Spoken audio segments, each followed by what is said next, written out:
ஆரம்பிக்குது அரசியல் கட்சி. என்னோட ஃபர்ஸ்ட் கேள்வி, அரசியல் எங்கே?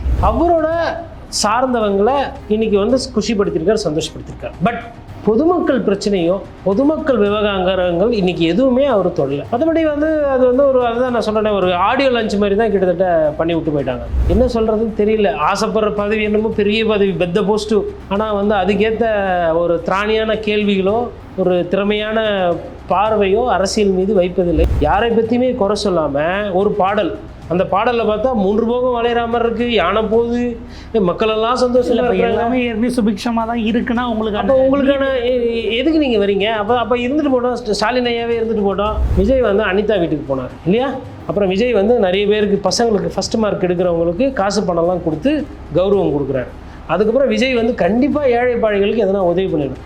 அதெல்லாம் போட்டு இதோ உங்களுக்கானவர் அப்படி எதனா ஒரு பாட்டை போட்டு அதுக்கு ஒரு பேக்ரவுண்டை வச்சுருந்தா இன்னும் கொஞ்சம் ரீச் ஆயிடும். இதனால தான் சொல்கிறேன், அதில் அரசியல் கம்மியாகவும் சினிமா அதிகமாகவும் இருக்குன்றது. இப்போ நடிக்கிற விஜயே பிடிக்குதுன்னா நிஜத்தில் இறங்கி செயல்பட்டால் விஜய் எவ்வளோ பிடிக்கும். ஆனால் இதை யாரும் உணரணும்? விஜய் தான் உணரணும். விஜய் உணர்ந்தால் என்ன பிரச்சனை? நெய்வேலியில் நடந்த மாதிரி கூட்டிட்டு போய் வண்டியில் காரில் 2 சைடு உட்கார வச்சு 8 மணி நேரம் விசாரிப்பாங்க. அதெல்லாம் சிக்கல் இருக்குது. இனிமேல் போக போக தான் இருக்குது ஆட்டம். வணக்கம், இது தமிழ் குரலின் சிறப்பு நேர்காணல். இன்றைக்கு நம்மோடு இணைந்திருக்கிறவர் மரியாதைக்குரிய பத்திரிகையாளர் மற்றும் வழக்கறிஞர் ஐயா திருமிகு CS கோட்டீஸ்வரன் அவர்கள். சார் வணக்கம். சார் வணக்கம். நேயர்களுக்கும் வணக்கம். சார், தாவேகா கட்சியினுடைய கொடியை அறிமுகப்படுத்தியிருக்கிறார் விஜய். அதில் பார்த்திங்க அப்படின்னா சிகப்பு, மஞ்சள், சிகப்பு அப்படிங்கிற நிறம், 2 யானை, வாகைப்பூ அப்படிங்கிறதெல்லாம் இடம்பெற்றிருக்கு. ஒரு 28 நட்சத்திரங்கள் அப்படிங்கிற மாதிரி அதுக்கான என்ன விளக்கம் அப்படிங்கிறத மாநாடு வரைக்கும் காத்துருங்க அப்படின்னு இப்போ நாங்கள் ஃபஸ்ட்டு லுக்கை விடுறோம். அடுத்தது டீசருங்கிற ஒரு பாணி தான் இதுலேயும் தெரிகிற மாதிரி இருக்குது. இன்னொரு பக்கம் பார்த்தோம் அப்படின்னா இது வந்து அவங்க லெவலுக்குள்ள ஒரு செலிப்ரேஷன் என்பதாக மட்டும்தான் இருக்குது. மற்ற கட்சிகளும் இதை ஒரு மிக்ஸ்டு இதாக தான் பார்க்குறாங்க அப்படின்னு பார்க்க முடியுது. கட்சியை தொடங்குறதையே இப்போ இன்ஸ்டால்மெண்ட்டில் பார்த்தா நம்ம எப்படி பார்க்க வேண்டியிருக்கு உங்கள் பார்வை? இதில் வளவன் 2 பார்வைகள். ஒன்று வந்து சாமானிய மக்களோட பார்வை, இல்லை விஜய் அவர்களை நேசிக்கக்கூடியவர்களோட பார்வை. 2வது அரசியல் பார்வை. அரசியல் திறனாய்வாளர்களோ இல்லை பத்திரிகையாளர்களோ இல்லை அரசியலை கூர்ந்து கவனிக்கக்கூடிய நேயர்களோ அவர்களோட பார்வை. இப்போ முதல்ல வந்து சாதாரணமான அந்த கண்களுக்கு வந்து விஜயை வந்து நீங்கள் கட்சியை தொடங்கலை, பேர் வைக்கலை, கொடி இல்லை, சின்னம் இல்லை அப்படின்லாம் சொன்னீங்க. இப்போ கொடி ஏற்றிட்டாரு. கொடி ஏற்றிட்டு எங்களுக்கெல்லாம் மிட்டாய் கொடுத்து வீட்டுக்கெல்லாம் போய் கொடியை ஏற்றுங்க, சந்தோஷமாக இருங்க, கொடியை வந்து பரப்புங்க அப்படின்னு சொல்லியிருக்காரு. இது போதாதா எங்களுக்கு? வெற்றி வெற்றி வீர வணக்கம் அப்படின்னு சொல்லிட்டு அவர்களோட கட்சிக்காரர்கள் இல்லை ஃபேன்ஸ் கிளப்பில் இருக்கிறவங்க இல்லை விஜய் அவர்களை ரசிக்கக்கூடியவர்கள்லாம் அவங்களுக்கு வந்து இது ஒரு சந்தோஷமான தருணம். ஏன்னா இப்போ அந்த காட்சியெல்லாம் பாருங்களேன், ஒரு சினிமாவும் அதுக்கப்புறம் லைட்டாக பாலிடிக்ஸும் கலந்துருக்கு. இப்போ அதிகமாக சினிமா இருக்குது. அதுலேயும் பார்த்திங்கன்னா அந்த பாடல் வந்து பார்த்திங்கன்னா கிட்டத்தட்ட ஒரு கார்ட்டூன் பாடல். வந்து யானை வருது, இன்னொரு 2 யானை அங்கே இருக்குது, இந்த 2 யானை அந்த யானை இடிக்குது, அப்புறம் வெற்றி வெற்றி, அப்புறம் விஜய் அவர்களை சில்லவுட்டில் காட்டுறாங்க ஷேடோவில். அதுக்கப்புறம் ஒரு எழுச்சியான வசனங்கள்லாம் இருக்குது. அப்போது இது வந்து எப்படின்னா ஒரு சினிமாவுக்கு உண்டான ஒரு பாடல். அந்த பாடலில் பார்த்திங்கன்னா எல்லாருமே வந்து ரொம்ப போஷாக்காக பொக்கிஷமாக இருக்காங்க. அதாவது எப்படின்னா ஆட்டோ வருது, ஆட்டோ ஓட்டுறவங்களாம் சந்தோஷமாக இருக்கிறாங்க, அவங்க எல்லாம் கையில் விஜய் பொடி பிடிச்சிருக்காங்க. அப்புறம் பெண்கள்லாம் ஆபரணங்கள்லாம் போட்டிருக்காங்க. அந்த தஞ்சாவூர் பெயிண்டிங்லாம் பார்த்திங்கன்னா நீங்கள் வந்து தீம்டு ஹவுஸ்லலாம் பார்த்திங்கன்னா கலர் கலராக இருக்கும். அந்த மாதிரி எல்லாமே பசுமையாகவும் எல்லாமே வந்து சந்தோஷமாக அப்படி இருக்கிற மாதிரி இருக்குது. இப்போ என்னோடய கேள்வி என்னென்னா, உண்மையிலே நாட்டு நிலைமை அப்படி தான் இருக்கா? ஆட்டோ ஓட்டுறவங்களும் அவ்வளோ சந்தோஷமாக ஓட்டிக்கிட்டே எல்லாம் விஜய், அதாவதுங்க ஆட்டோ ஓட்டுநர்களோட பிரச்சனை என்ன, குறைந்தபட்சது பெட்ரோல் டீசல் பிரச்சனைலேருந்து ஆரம்பித்து அந்த மாதிரி நிறைய இருக்குது. அப்போ விஜய் அவர்கள் வந்து ஒரு குட்டி சிறுவர்கள் உட்காந்து பார்க்கும்போது ஒரு பாடல் பார்த்தா நல்லா இருக்குது, சந்தோஷமாக இருக்குது, இளைஞர்களுக்கு ஓகே நல்லா இருக்குது, விறுவிறுன்னு இருக்குது, ட்ரம்ஸ்லாம் இருக்குது அப்படின்ற மாதிரி இருக்குது. மற்றபடி வந்து அந்த நிகழ்ச்சியை பொறுத்தவரை அவர்களுக்கு அது கரெக்ட். இப்போது என்னோடய பார்வைக்கு வர, பத்திரிகையாளர் பார்வைக்கு வர அப்படின்னு பார்க்கும்பொழுது ஆரம்பிக்குது அரசியல் கட்சி. என்னோடய ஃபஸ்ட்டு கேள்வி, அரசியல் எங்கே? ஏன்னா இப்போ கட்சி தொடங்கிட்டாரு, அரசியல் எங்கேன்னா கொள்கை இன்னும் வரல. சரி, கொள்கையை கூட சொல்ல வேணாம். கொள்கை வந்து சம்டைம்ஸ் கன்ஃபியூசிங்காக இருக்கும். இவங்களுக்கு ஏற்ற மாதிரி மாற்றி மாற்றி வச்சுக்குவாங்க. அப்புறம் அந்த கொள்கையில் காம்ப்ரமைஸ் பண்ணுவாங்க. அப்புறம் திராவிட கட்சிகள் போல் ஒரு வசனம் சொல்லுவாங்க, இல்லை சனாதன கட்சிகள் மாதிரி ஒரு விளக்கம் கொடுப்பாங்க. அது கூட இருக்கட்டும். கொள்கை என்பது கொள்கை என்ன வேணால் இருக்கட்டும், அடிப்படையில் மக்களுக்கு புரிகிற மாதிரி மக்கள் விஷயங்களை பேசக்கூடிய அந்த அரசியல் இருக்கணும். அப்போ விஜய் அவர்கள் என்ன சொல்கிறாருன்னா, இந்த கொடியோக்கு பின்னாடி ஒரு கதை இருக்குது, அந்த கதையை அப்புறமா சொல்கிறேன்றார். இப்போ இவர் பாட்டுன்னு சொல்லாமல் விட்டு போயிட்டார். இப்போ இது என்ன பண்ணுவாங்கன்னா, நீங்கள் கூட வந்தப்போ சொன்னீங்க விவிலியத்தோடு இதை சம்மந்தப்படுத்தி பேசுகிறாங்க, அதுக்கப்புறம் இந்து மதத்தில் அப்படி இருக்குது. அப்போ என்னென்னா ஆளாளுக்கு இப்போ நான் கூட வியூகத்தின் அடிப்படையில் எதோ ஒன்று அடிச்சு விட்டுட்டு போயிட்டுருக்கேன். டீகோடு யார் வேணால் பண்ணலாம். குழந்தைங்களை கூப்பிட்டு என்னப்பா இந்த சிம்பிள் யானை நல்லா இருக்குது, 2 யானை, காது பெருசாக இருக்குது, அப்புறம் அது காது பெருசு நம்ம ஊர் யானையா வெள்ளிமுட்டி யானையா, இந்த கதையெல்லாம் இருக்குது. அதுக்கப்புறம் பார்த்தா உள்ளே வந்து கிறிஸ்மஸ்க்கு வைக்கிற ஸ்டார் மாதிரி நிறைய குட்டி குட்டி ஸ்டார்லாம் இருக்குது. அதெல்லாம் பார்க்கும்போது அப்புறம் பசங்க எல்லாருக்குமே சிவப்பும் பிடிக்கும், மஞ்சளும் பிடிக்கும். பார்க்கும்போது இப்போ சிறுவர்கள் நல்லா இருக்கே கொடி அப்படின்ற மாதிரி இருக்குது. அப்போது அதற்கு பின்னாடி என்ன சித்தாந்தம்? ஒரு கொடியை வந்து ஏற்றி வைக்கும்போது அந்த கொடிக்கு பின்னாடி இருக்கிற வரலாறு என்னன்னு சொல்லிட்டு போயிட்டு இருந்தால் பிரச்சனை கிடையாது. ஒரு 3 நிமிஷம் தான் பேசியிருப்பார்னு நினைக்கிறேன். இதில் என்ன இன்றைக்கி சிறப்புனா, ஐயா விஜய் விட விஜய் அவங்க அம்மா அருமையாக பேசியிருந்தாங்க. அந்த ஒரு ஆடியோ மெசேஜ் அவங்க தந்தி தொலைக்காட்சிக்கு வந்து பிரத்யேகமாக வெளியிட்டிருந்தாங்க. அதில் வந்து அவங்க நல்லா வாழ்த்தி சிறப்பாக பேசியிருந்தாங்க. கிட்டத்தட்ட ஒரு கொள்கை பரப்பு செயலாளராகவே அவங்க மாறிட்டாங்க. அதாவது ஏழைகளோட சாதாரணமாக மக்களோட பிரச்சனையை செவி கொடுத்து கேளுங்க, அவங்க கூட இருங்க, தொண்டனா கட்சியில் இருங்க.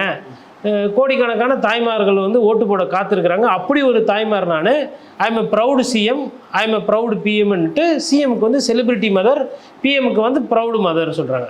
அப்போது விஜய் அவர்களுக்கு தேவைப்படுற அந்த பில்டப் இருக்குது இல்லைங்களா, அதெல்லாம் வீட்டில் இருந்தே ஆரம்பிக்குது, கட்சிக்காரங்கிட்டே ஆரம்பிக்குது. அந்த சினிமா ஸ்டூடியோஸ்லாம் பார்த்தீங்கன்னா அதோ வந்து விட்டார் ஹீரோ சார், விஜய் சார் எப்படி தெரியுங்களாப்பா, அஜித் சார் ஒரு ஷாட் வச்சோம் அப்படின்வாங்க. அதெல்லாம் பயங்கரமாக இருக்கும் கேட்குறதுக்கு. சரிப்பா, மக்கள் பிரச்சனை எதுனா பேசுவாரா? மழை காலம், ஸ்டாலின் வந்து எந்த இடத்துலையும் தண்ணி நிற்காதுன்னு சொல்கிறாரு, உத்தரவாதம் இருக்கா? சரி, ஜி வந்து மணிப்பூர் பற்றி பேசலை, வயநாடு பற்றி பேசலை. குறிப்பாக சொல்லணும்னா கேரளா ரசிகர்கள் விஜயின் மீது அளவு கடந்த அன்பு வைத்தவர்கள். தமிழ் இங்கே பேசுகிறாரு, தமிழர்கள்ன்ற முறை நம்ம இப்போ ரசிக்கிறது பாராட்டுறது வேறு. அவங்க ஊர்லேயுமே அப்படின்னும் போது விஜய் அவர்கள் வந்து நிறைய பேர் நிறைய கஷ்டத்தில் இருக்கிறீங்க, எனக்கு எல்லாம் ஒன்று தான், மணிப்பூர் பிரச்சனையாக இருந்தாலும் சரி, வயநாடு வெள்ள பாதிப்பாக இருந்தாலும் சரி, தமிழர்களோட நெல் பிரச்சனையாக இருந்தாலும் சரி, இதெல்லாம் கேட்குறதுக்கு இன்றைக்கி உங்களுக்குன்னு ஒரு கொடி இருக்குது, இது உங்கள் கொடி, அரசியல் ரீதியாக இதில் கேள்விகள் வரும், என்ன ஆகுது பார்த்துக்கலாமே அப்படின்னு ஒரு லைட்டாக ஒரு பஞ்சு டயலாக் விட்டுருந்தா கூட அந்த தொண்டர்கள்லாம் இன்னும் ஆரவாரமாக இருப்பாங்க. பஞ்சு டயலாக் யார் வேணா விடலாம், ஆனால் திருப்பி பொலிட்டிக்கல் பார்ட்டி பஞ்சு விட்டாங்கன்னா அதை தாங்குகிற சக்தி நமக்கு இருக்கா அப்படின்றது கேள்வி.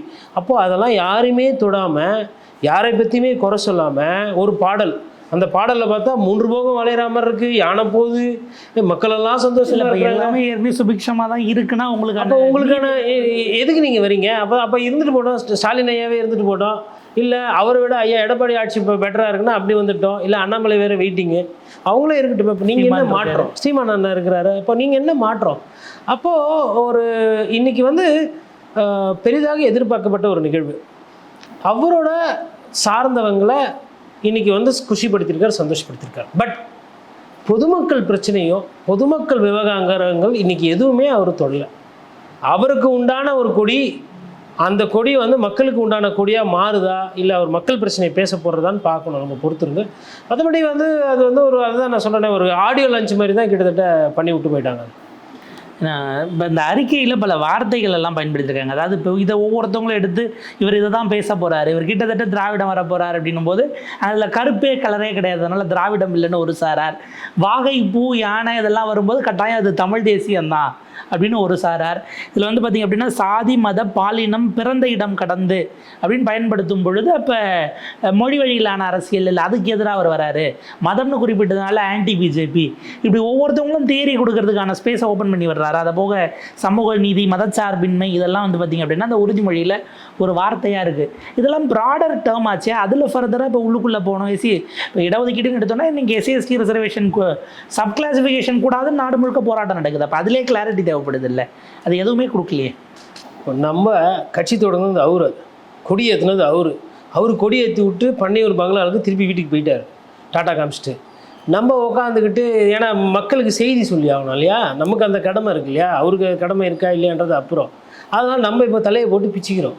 எப்போ இப்படி சொல்கிறீங்களா, அப்படியா, இல்லைனா எங்கள் அண்ணன் எஸ்ஜே சூர்யா சொல்லுவார் பாருங்க, திராவிடம் இருக்குது இல்லை சனாதனம் காட்டுற மாதிரி இருக்குது, ஏன்னா வாகை பூ மலர் அப்படி மஞ்சள் அப்படின்னு சொல்லலாம் இல்லையா, மஞ்சள்லாம் சுபிக்ஷம் மங்களகரமாக இருக்கிறீங்க, சனாதன பார்வை இருக்குது இல்லை விவிலியத்தில் லைப்ரரி இதில் சொல்லியிருக்கு, பைபிளுடைய ரத்தம், இயேசுவோட ரத்தம் இது அப்படின்னு. கம்யூனிஸ்டோட என்ன சொல்லுவாங்க, மேலேயும் கருப்பு கீழேயும் கருப்பு, ஐயா ஜாலி எங்கள் கூட தான் வராரு, தோழர்களேன்னு சொல்லி பேசிட்டாருன்னு அவங்க. இப்போ ஆளுக்கு தலையை போட்டு பிச்சிக்கிற அளவுக்கு விஜய் ஒன்று பண்ணி விட்டு போட்டார். இது ஒன்றும் ராஜதந்திரம்லாம் கிடையாது. அவருக்கு இந்த நேரத்தில் என்ன பேசணும், என்ன சொல்லணும், நாட்டு மக்களுக்கு என்ன செய்தின்னு சொல்ல வரலையா, இல்லை யாரும் எழுதி கொடுக்கலையா, இல்லை அவரே உட்காந்து ராப்பகலாக எழுதலையா, இல்லை மக்கள் பிரச்சனை அவருக்கு புரியலையான்னு இவ்வளோ கேள்வி இருக்குது. நாட்டில் 1 2 இல்லைங்க, மக்களுக்கு 1000 பிரச்சனை இருக்குது. 1000 பிரச்சனை இருக்கும் பொழுது அப்போ அவர் வந்து குறைந்தபட்சம் இதெல்லாம் விளக்கி இன்னும் சொல்லியிருக்கணும். நீங்கள் மாநாடு அன்றைக்கி பேச போகிறீங்க, மாநாடும் மயிலாடும் கூட நிறைய பேர் வருவாங்க போங்க, அதெல்லாம் இருக்கட்டும். அப்போ அன்றைக்கி அரசியல் பற்றி பேசுங்க, எவ்வளோ இருக்குது செய்தி மக்களுக்கு. விஜய் அவர்கள் படத்துலலாம் ஜிஎஸ்டி பற்றி பேசுகிறீங்க, கட்சி கொடி ஏற்றுற அன்றைக்கி வரியை பற்றி பேச மாட்டேன். நாங்கள் வரியால் பாதிக்கப்பட்டிருக்கிறோம். எங்கள் காந்தி தாத்தா காலத்தில் ஆரம்பித்த போராட்டம், வரி எதிர்த்து போராடுறது, அன்னிலேருந்து சுதந்திரம் வாங்கி வெள்ளைக்காரங்க போட்டாங்க, ஏமாத்துறாங்கன்னு தான் எங்கள் தாத்தா வாங்கி கொடுத்தாரு சுதந்திரம். அதுக்கப்புறமா அவங்களே பரவாயில்லன்னு அதை விட அதிகமாக போடுறாங்க. இப்போ இருக்கிறவங்க எதுவுமே பேசலை, தேசிய அரசியலும் பேசலை, தமிழக அரசியலும் பேசலை, மக்கள் நலன் இருக்குது நான் பார்க்குறேன் அப்படின்ற மாதிரி பேசியிருக்கிறார். நமக்கு உண்டான இது தமிழன் கொடி அதெல்லாம் சொல்கிறாரு. எல்லாமே வந்து ஒரு அப்ட்ராக்ட் நவுன் மாதிரி, ஒரு மாதிரி கலெக்டிவ் நவுனா நீங்கள் சொன்ன மாதிரி அந்த உறுதிமொழியில் கூட பார்த்தீங்கன்னா ஒரு வார்த்தை ஜாலங்கள். இப்போ நான் இங்கே உட்காந்துக்கிட்டு வந்து சமூக நீதி அப்படின்னு நான் ஒரு வார்த்தை சொல்லிட்டேன்னா உடனே சமூக நீதி சமூக நீதி சமூக நீதி. இந்த திராவிட கட்சிகள் ஒரு சில தலைவர்கள் பார்த்திங்கன்னா சமூக நீதி போராளியே அப்படின்னு போஸ்டர் ஒட்டியிருப்பாங்க. அந்த ஊரில் தான் பார்த்தா கோயில் உள்ளே விட மாட்டாங்க. அந்த யாருக்கு எந்த தலைவருக்கு வச்சுருந்தாங்களோ அந்த தலைவர் ஊரில் தான் வரும். இப்போ நடக்கிறது வந்து உங்களுக்கு சமூக நீதி ஆட்சி தான். ஆனால் வேங்கை வயலுக்கு இன்னி வரலும் ரிசல்ட் வரல. இனி வரலாம் அந்த மாதிரி பிரச்சனைகள், சாதி ரீதியான பிரச்சனைகள் இருக்க தான் செய்யும். இன்னும் சார்ஜ் ஷீட்டுக்கு டைம் கேட்குறாங்க, டைம் கேட்குறாங்க. அப்புறம் என்ன சமூக நீதி? அப்போ சும்மா எல்லாம் வாயிலே டைலாக் விட்டுட்டு போகிறாங்க. அந்த விஷயத்தில் விஜய் அவர்களும் இப்போ அதுவும் அவர் பேசலை, அந்த இதில் உறுதிமொழியில் இருக்குது. அதாவது ஒரு வார்த்தை பேசுறது. இப்போ இறையாண்மை, இந்திய இறையாண்மைனா வெறும் இந்திய இறையாண்மைன்னு சொல்லிட்டு போகிறதுன்றது வேறு, அது ஒன் வேர்டு ஆன்சரு. இறையாண்மை, இந்திய இறையாண்மைனா என்னென்னா எல்லா சமூகத்தினரும் ஒத்துமையாக இருக்கணும், இவங்களுக்குள்ளே சண்டை சச்சரவு வந்துடக்கூடாது, ஒரு சட்டமானது எல்லாரையும் பாதுகாக்கிற மாதிரி இருக்கணும், இந்தியான்றது ஒரே நாடு, எல்லாம் தாய் வழி, நமக்கு தாய்நாடு இந்தியா, எல்லாரும் பிரதர்ஸ் அண்ட் சிஸ்டர்ஸ்ன்ற மாதிரி விளக்கமாக சொல்லணும். அதுதான் இந்திய இறையாண்மை. அப்போ அதெல்லாம் அந்த மாதிரி பேசாமல் ஒரு லைனில் சொல்லிட்டு போயிட்டாரு. மேபி அதுக்கப்புறமா புக்ஸ்லாம் படிச்சுட்டு அப்புறமா ப்ரிப்பேர் பண்ணி பேசுவாங்க. ஏன்னா நீங்கள் வக்ஃபு சட்டத்துக்கோ அல்லது கன்வர யாத்திரைக்கோ கருத்து சொல்லாமல் இறையாண்மையே இல்லை மதச்சார். காலையில் செய்தித்தாள் எடுத்து உட்காந்துருந்தா கூட எங்கள் அண்ணன் விஜய் அவர்களுக்கு 2 மணி நேரம் ஆயிருக்கும். நாட்டில் அம்மா பிரச்சனை இருக்குது, அவ்வளோ பிரச்சனை இருக்குது, கொஞ்சம் நஞ்சம் கிடையாது. மக்கள் படுற பாதிப்பு மத்திய அரசாலையும் இது கரண்ட் பில்லையாச்சும் சொல்லிட்டு போயிருக்கலாம் இல்லைங்க. நான் ரொம்ப நேரம் பேச வேணாம்னு நினைக்கிறேன் நண்பா, கரண்ட் பில்லாம் ஜாஸ்தியாக வருது, அதனால் சொல்ல வேண்டியதை சொல்லிட்டு புரிய வேண்டியது அப்படி கிஸ் குத்துட்டு போயிருந்தா கூட ஓகே, கரண்ட் பில் பிரச்சனை இவர் பேசுகிறாரு, அப்போ மக்களுக்கு வந்து ஓகே புரியும், ஓகே நம்மளோட பிரச்சனையை அண்ணன் பேசியிருக்கிறாரு. அதெல்லாம் எதுவும் பேசாமல் வந்துட்டு ஒரு மாதிரி என்ன சொல்கிறதுன்னு தெரியல. ஆசைப்படுற பதவி என்னமோ பெரிய பதவி, பெத்த போஸ்ட்டு, ஆனால் வந்து அதுக்கேற்ற ஒரு திராணியான கேள்விகளோ ஒரு திறமையான பார்வையோ அரசியல் மீது வைப்பதில்லை. 2024 மோடி அவர்களை எதிர்த்தோ இல்லை ராகுல் காந்தியை ஆதரித்தோ இல்லை ராகுல் காந்தி எதிர்த்து மோடி எதுவுமே பேசலாம்.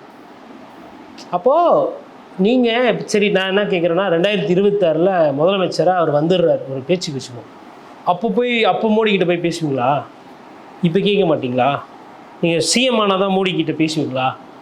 இப்போ முல்லை பெரியார் பற்றி பேச மாட்டீங்க, காவேரி தண்ணியை பற்றி இப்போ பேசணும், ரயில்வே லைன் காசு கொடுக்கல, 1000 ரூபா அந்த மாதிரி அற்ப காசுகள் கொடுத்துருக்காங்க. அதுக்கப்புறம் ஐயா அஸ்வினி வைஷ்ணவ் சொல்கிறாரு நிலம்லாம் கையகப்படுத்தலை, அதனால் காசு கொடுக்கல. ஏன் அதை கூட எதனா பேசலாம் இல்லைங்களா? எல்லாம் சொல்லுவாங்க.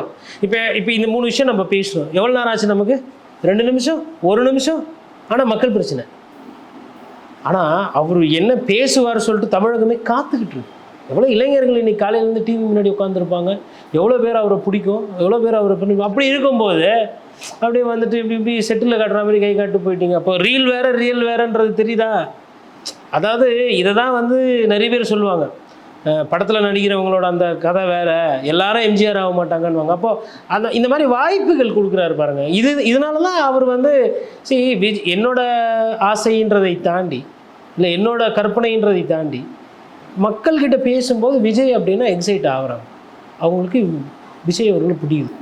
இப்போ நடிக்கிற விஜயே பிடிக்குதுன்னா நிஜத்தில் இறங்கி செயல்பட்டால் விஜய் எவ்வளோ பிடிக்கும். ஆனால் இதை யாரை உணரணும்? விஜய் தான் உணரணும். விஜய் உணர்ந்தா என்ன பிரச்சனை? நெய்வேலியில் நடந்த மாதிரி கூட்டின்னு போய் வண்டியில் காரில் 2 சைடு உட்கார வச்சு 8 மணி நேரம் விசாரிப்பாங்க.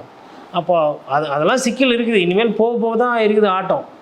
அது வந்து ஒரு கஷ்டமான ஒரு இது. இங்கே வந்து ரீடேக்கு அதுக்கப்புறம் ஸ்டண்ட்மேன் கொஞ்சம் ஹீரோ கை அடிக்காமல் குத்துங்கப்பா, அப்புறம் கிட்ட போயிட்டு ஜம்பிங்கில் ரோலிங் பண்ணுங்க, அப்புறம் இப்படி லைட்டாக டச் பண்ண அப்படின்னு போய் ஒரு பெல்ட் அடிச்சு வருது, அதெல்லாம் இருக்காது. அச்சியா செம்மடி அடிக்கிறேன்னு திருப்பி அடிப்பாங்க. அரசியல் என்பது அது வேற. Full time.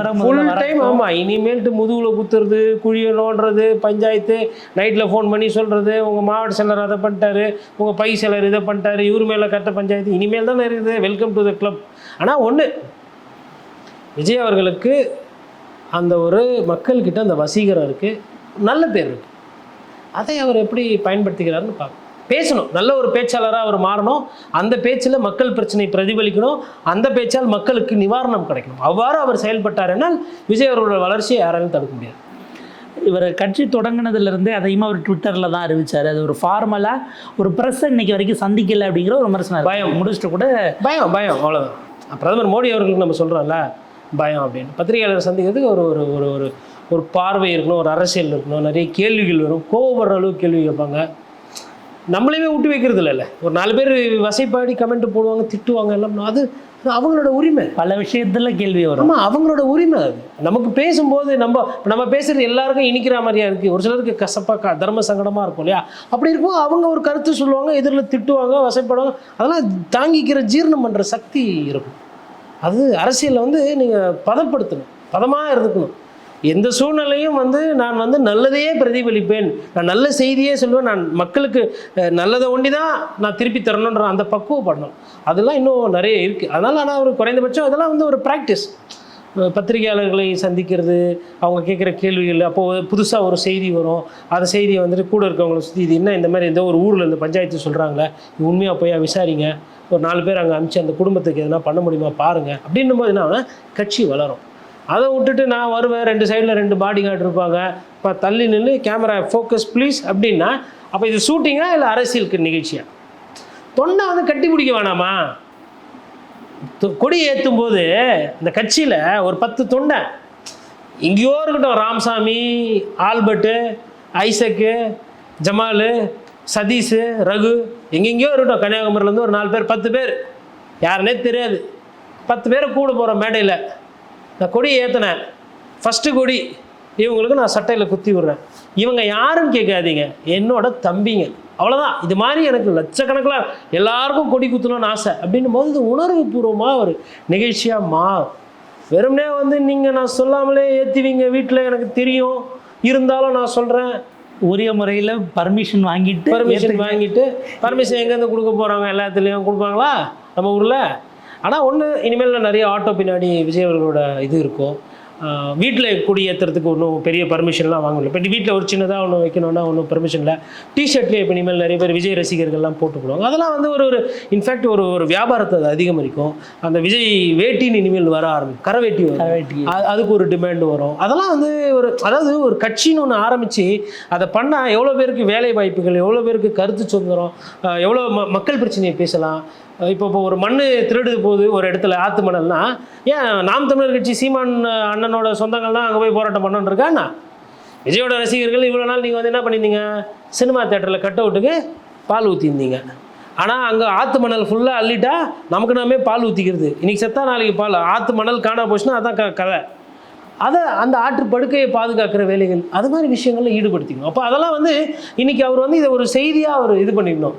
எங்கே தப்பு நடந்தாலும் சட்டப்படி அதை கேள்வி கேளுங்க, அங்கே போய் பிரச்சனை பண்ணாதீங்க, முகநூல் இருக்குது அதில் பதிவு பண்ணுங்கள், அரசாங்கத்துக்கு கம்ப்ளைண்ட் பண்ணுங்கள். உங்களால் இந்த கொடியை ஏற்றிட்டு, இந்த கொடி ஏற்றுனதோட நோக்கம் என்னென்னா மக்களோட அன்றாட பிரச்சனைகளை தீர்க்கிறதுக்கு என்னென்ன நிவாரணம், என்னென்ன பண்ண முடியும் அப்படின்னு. அப்படி ஒரு இளைஞர்கள் பட்டாலும் அவர்கிட்ட நிறைய இருக்காங்க. ஒரு 35-40-45 வயசு அந்த ஒரு செக்மெண்ட்டு பார்த்திங்கன்னா ஓட்டு போடுற செக்மெண்ட்டு, அவங்களையும் அவர் டார்கெட் பண்ணுறாரு. அதே மாதிரி அவர் படம் பார்க்குறவங்க அப்படின்னு பார்த்தீங்கன்னா ஒரு 18லேருந்து 25-28 அதிகமாக இருக்காங்க. அப்போ ஒரு நல்ல சங்கு பாப்புலேஷனோட கனெக்ட் இருக்கிற ஒரு மாஸ் லீடர் தான் விஜய். ஆனால் அது படத்தில் அப்படியே இருக்குது. எலெக்ஷனு தேர்தல்னு வரும்போது கொஞ்சம் லைட்டாக பயந்து தான் பேசுகிற மாதிரி எனக்கு தெரியுது. அவர் பேச்சில் அந்த வீரியமும் அந்த வீரமும் படத்தில் இருக்கிற டைலாக்ஸ் மாதிரி இல்லை நிஜ வாழ்க்கையில். இதில் ஒரு விஷயம் நடந்தது, அது எதேச்சா அப்படிங்கிறத நீங்கள் அதை எனக்கு கிளாரிஃபை கொடுத்தாலும் நல்லாயிருக்கும்னு நினைக்கிறேன். இந்த காலையில் கொடி ஏற்றிட்டு இந்த ஆந்தம் ஓடிக்கிட்டு இருக்கும் பொழுது அமைச்சரவையில் மிகப்பெரிய மாற்றம் இருக்குது. ஒரு மூத்த அமைச்சர் மற்ற 2 பேர் கூட போலானும் பொழுது அது சைட்லைன் ஆகி இது பிரேக்கிங் நியூஸாக மாறக்கூடிய விஷயம் இன்றைக்கி ஆனாரில் நடந்தது அப்படிங்கிறத பார்க்குறோம். இது நம்ம எப்படி எடுத்துக்க வேண்டியிருக்கு? இது ரெண்டுமே இயல்பாக நடக்குதோ எதுவோ. இப்போ ஒரு சிறுத்தை வச்சு நீங்கள் வித்தை காட்டும் போது அங்கே ஒருத்தர் சிங்கத்தை பிடிச்சி வாக்கிங் கூட்டிட்டு போயிட்டால் சிறுத்தை டவுனு, சிங்கம் டாப்பு. சிங்கத்தை கூட்டும்போது யானை எடுத்து காட்டினா யானை டாப்பு. அதே அங்கே யாருமே பார்க்காத இடத்துல ஒரு பெரிய ஒரு கண்ணாடி தொட்டியில் ஒரு சொரா மீனை பிடிச்சி வச்சு ஒருத்தர் படம் காட்டினா அது அதை விட டாப்பு. அப்போ செய்தி என்பது எது டாப்பு எது ட்ரெண்டிங்னு பார்த்துட்டு இருக்கோம். காலையிலேருந்து என்ன பேசுபொருள்? பனையூரில் கொடியேற்றுறாரு. அந்த கொடியேற்று நிகழ்ச்சி நடந்துக்கிட்டு இருக்கும்போது லைவை கட் பண்ணிட்டு அமைச்சரவை மாற்றம் அப்படின்ட்டு அறிவாலயத்து பக்கமும் செக்ரட்டரியேட் பக்கமும் செய்தி மாறுது. அடுத்து ராஜ்பவன் போகுது. எந்த 3 மினிஸ்டர் காலி, எந்த 3 மினிஸ்டர் உள்ளே வராங்கன்னும் போது ஆட்டோமேட்டிக்காக நான் வந்து டிஎம்கே மேலே வந்து நிற்கிது, போயிடுச்சு கீழே. அப்போ அங்கே என்ன பண்ணியிருக்கணும்? நல்ல அரசியல்வாதியாக இருந்தான். காலையில் கூட ஒரு செய்தி பார்த்தேன், 3 அமைச்சரவை மாற்றணுன்னு. யாரை மாற்றுறாங்களோ யார் என்னவோ அது அரசியல் பண்ணுறாங்க அப்படி லைட்டாக அப்படி அதை டச் பண்ணியிருந்தான்னு வச்சுக்கோங்களேன். திருப்பி மறுபடியும் விஜய் மேலே வந்திருப்பார். என்ன சொல்கிறாரு விஜய்? அமைச்சரவை மாற்றத்தை பற்றி ஏதோ ஒரு கருத்து சொல்ல வந்தார், ஆனால் பாதியில் நிறுத்திட்டார். இல்லை அவருக்கு தெரிஞ்சிருக்குமா? அதெல்லாம் கொஞ்சம் முன்னாடியே சொல்லிட்டு செஞ்சால் நல்லாயிருக்கும். நம்ம நிகழ்ச்சி இருக்கும்போது தான் இந்த மாதிரிலாம் பண்ணுறாங்க அப்படின்னா அது ஒரு பேசப்படும். ஆனால் அதெல்லாம் எதுவுமே இல்லாமல் அப்போ அவர் வந்து அதாவது திமுக தலைவர் ஸ்டாலினை பற்றி பேசுவதற்கும் ஒரு தயக்கம், ஐயா திரு எடப்பாடி பழனிசாமி பற்றி பேசுகிறதுக்கு ஒரு தயக்கம், பிரதமர் மோடி அவர்களை பற்றி பேசுகிறதே கிடையாது, அதை பற்றி நினைக்கிறது கூட நினைக்க மாட்டார்னு நினைக்கிறேன். அப்போது இவர்கள் எல்லாம் ஒவ்வொரு வகையில் மக்களுக்கு விரோதமாக ஏதோ ஒன்று பண்ணியிருக்கிறாங்க, ரைட்டுங்களா? அதாவது இப்போ சொத்து வரி ஏற்றினாங்க, கரண்ட் பில் ஏற்றுறாங்கன்னா அது இன்றைக்கி திமுக தலைவர் ஏற்றிருக்கிறார். அப்போ இவங்க என்ன சொல்லுவாங்க? அப்படின்னா ஏற்றவே கூடாதா? பத்திரிகையாளர் என்ன சொல்லுவாங்க? எதிர்கட்சியாக இருக்கும்போது நீங்கள் என்ன சொன்னீங்க? விலைவாசியை நாங்கள் கட்டுக்கோப்பாக வைப்போம் சொன்னீங்க. இப்போ கேட்டால் மத்திய அரசு சொல்லுங்கள். அதேமாதிரி ஐயா திரு எடப்பாடி பழனிசாமி அவர்கள் காலத்தில் ஊழல், லஞ்சம், லாவண்யம் இருக்குது, முன்னாள் அமைச்சர்கள் கைது செய்யப்பட்டு சிறையில் வைக்கப்படுவார்கள் சொன்னாங்க. ஆனால் கண்ணை திறந்து பார்த்தா அந்த முன்னாள் அமைச்சர் ஐயா செந்தில் பாலாஜி உண்டியாக தான் இருக்கார். மற்ற அமைச்சர்கள் மீது எங்கே? அப்போது அதில் கூட அந்த ஊழலை பற்றி இன்னொரு அந்த படத்தில் அந்த பாட்டு போட்டதில் பார்த்திங்கன்னா காவல்துறை சார்ந்தவர்கள், அதுக்கப்புறம் வந்து ஒரு வழக்கறிஞர் மாதிரி ஒருத்தர், அப்புறம் பத்திரிகையாளராக இன்னொருத்தர், அந்த மாதிரி ஒரு 5-6 பேர் வந்து விஜயை பார்த்து இப்படி விஜய் கை நீட்டுறாரு, விஜய் கையை போய் பற்றிக்கொள்றது இருக்காங்க. நான் என்ன சொல்கிறேன்னா, இன்றைக்கி நான் சொல்கிறேன், நாட்டு மக்களுக்கு பெரிய பிரச்சனையை பணம் வாங்குகிற போலீஸ்காரர்கள், லஞ்சம் வாங்குகிற அதிகாரிகள், கண்ணியமாக நடக்காத வழக்கறிஞர்கள், பணத்துக்காக விலை போகின்ற பத்திரிகையாளர்கள், இவர்கள் தான் பிரச்சனை. அப்படி இருக்கும்பொழுது இப்போ அவங்கள பற்றி நீங்கள் பேசியிருக்கனால, ஏன்னா நான் சொன்ன எல்லாமே மக்களோட வாழ்வாதாரம் சம்மந்தப்பட்டவர்கள். நேரடியாக வழக்கறிஞர்கள் மானத்தை காப்பாற்றக்கூடியவர்கள், பத்திரிகையாளர்கள் சமூகத்தின் மீது அக்கறை கொண்டவர்களாக இருக்கணும், காவல்துறையில் நம்ம உயிருக்கும் உடைமைக்கும் பாதுகாப்பு இருக்கிறவங்க, அரசாங்க உத்தியோகம் பார்க்குறவங்களுக்கு வந்து நம்ம கொடுக்கக்கூடிய சலுகைகளுக்கு அவங்க வந்து நல்லா வேலை செய்யணும். ஆனால் நல்லா வேலை செய்கிறாங்க. ஒவ்வொரு சாலையை பாருங்கள், குப்பை வாடுறது கிடையாது நிறைய இடத்துல. நான் விஜய் வந்து இந்த சின்ன சின்ன பிரச்சனையெல்லாம் பேசணும்னு சொல்ல, அந்த படத்தில் அப்படி ஒரு காட்சி இருக்குது. இதே இப்படி யோசிச்சு பாருங்கள். மணிப்பூர் ஒரு 4 ஸ்லைடு, வயநாடு ஒரு 3 ஸ்லைடு, திருச்செந்தூர் தூத்துக்குடியில் வெள்ள பாதிப்பு ஒரு 4 ஸ்லைடு, அதுக்கப்புறம் ஜம்மு காஷ்மீரில் ஒரு இந்த இராணுவத்தில் நடக்கிற அந்த ஒரு 4 ஸ்லைடு, இலங்கையில் வந்துட்டு மீனவர்கள் பிரச்சனை, அங்கே அந்த குழந்தைகள் இல்லை அந்த மீனவர்கள் போயிட்டு அந்த சுட்டுக்கிட்டு சாத்திட்டாங்க அந்த வீட்டில் வர அது ஒரு 4 காட்சிகள், ரேஷன் கடையில் நிற்கிற கூட்டமான காட்சிகள், அதுக்கப்புறமா வந்து போக்குவரத்து நெரிசல் ஒரு காட்சிகள், குழந்தைங்க போகிற இடத்துல வந்து ஸ்கூலுக்கு போக முடியாமல் தந்தளிக்கிற மாதிரி, இந்த மாதிரி ஒரு படத்தெல்லாம் இதெல்லாம் போட்டுட்டு இதெல்லாம் இருக்குது. இதெல்லாம் சரி செய்யணும்னா நீங்கள் அரசியலுக்கு வரணும். நீங்கள் அரசியலுக்கு வந்தால் அப்போ நான் அரசியல் பண்ணுவேன். அது மாதிரி கூட ஒரு படம் எடுத்துக்கனால ஒரு காட்சி படம். நான் எதுவுமே இல்லாதது சொல்ல, எல்லாமே இந்த மண்ணில் இருக்கிற பிரச்சனையை தான் சொல்கிறேன். விவசாயி போராட்டமாகட்டும் எல்லாமே அப்படிலாம் எதுவுமே இல்லைங்க அந்த பாட்டில். சரி ரைட்டு, அது கூட வேணாம். விஜய் வந்து அனிதா வீட்டுக்கு போனார் இல்லையா? அப்புறம் விஜய் வந்து நிறைய பேருக்கு பசங்களுக்கு ஃபஸ்ட் மார்க் எடுக்கிறவங்களுக்கு காசு பணம்லாம் கொடுத்து கௌரவம் கொடுக்குறாரு. அதுக்கப்புறம் விஜய் வந்து கண்டிப்பாக ஏழை பாழைகளுக்கு எதனா உதவி பண்ணிடணும். அதெல்லாம் போட்டு இதோ உங்களுக்கானவர் அப்படி எதனா ஒரு பாட்டை போட்டு அதுக்கு ஒரு பேக்ரவுண்டை வச்சுருந்தா இன்னும் கொஞ்சம் ரீச் ஆயிடும். இதனால தான் சொல்கிறேன், அதில் அரசியல் கம்மியாகவும் சினிமா அதிகமாகவும் இருக்குன்றது. நீங்கள் காட்டியிருக்கீங்க எல்லான்றாங்க. யார் அவங்க? மக்களே இல்லை, முகங்கள். அப்போ என்னென்ன இந்த இந்த இந்த ஏதோ ஒரு ஒரு ஒரு சும்மா ஒரு டியூனை போட்டு ஒரு பாட்டை போட்டு ஒரு ஒரு ஒரு இதை ஒன்று ரிலீஸ் பண்ணிட்டீங்க. இப்போ இதை பார்த்துட்டா அதில் எதனா ஒரு செய்தி இருந்ததுன்னா போயிட்டு பாஜகவை விமர்சனம் பண்ணியிருக்காரா? ஏங்க அது பாஜகவும் இல்லை, அது அதிமுகவும் இல்லை, அது திமுகவும் இல்லை, காங்கிரஸ் இல்லை. ஒரு படத்தில் பார்த்தீங்கன்னா பிரகாஷ்ராஜ் சம்பவம் செஞ்சுட்டார் சொல்லிட்டு ஒருத்தர் வைன் ஷாப்பில் இருந்து கூப்பிட்டு போய் விசாரிப்பாங்க. அவன் பெரிய ஐட்டம் இல்லை, பெரிய குட்டையும் கிடையாது, பெரிய வெள்ளையும் இல்லை, பெரிய கருப்பும் இல்லைன்னு அந்த மாதிரி பண்ணி வச்சுக்கிறாங்க. இதுக்கு என்ன நீங்கள் கொடி ஏற்றினா என்ன, ஏற்ற கட்டி என்ன? சரி, நான் பேசுகிற தன்மை ஏன் நான் இந்த விமர்சனத்தை ஒரு பத்திரிகையாளராக நான் அதிகமாக வைக்கிறேன்னா, விஜய் அவர்கள் அரசியலுக்கு வந்தது நிறைய பேருக்கு சந்தோஷம், நிறைய பேருக்கு மகிழ்ச்சி. அந்த மகிழ்ச்சியில் நல்ல 4 கேள்விகளை கேட்டு நல்ல அறிவுபூர்வமான அரசியலை பண்ணி அவர் நல்லா மேலே வரணுன்ற அந்த ஒரு கருத்தை தான் நான் இங்கே முன்வைக்கிறேன். இது அடுத்தடுத்து எப்படி போகுதுங்கிறத பார்க்கலாம். உங்கள் நேரத்துக்கும் கருத்துக்களுக்கும் ரொம்ப நன்றி. நன்றி, வணக்கம்.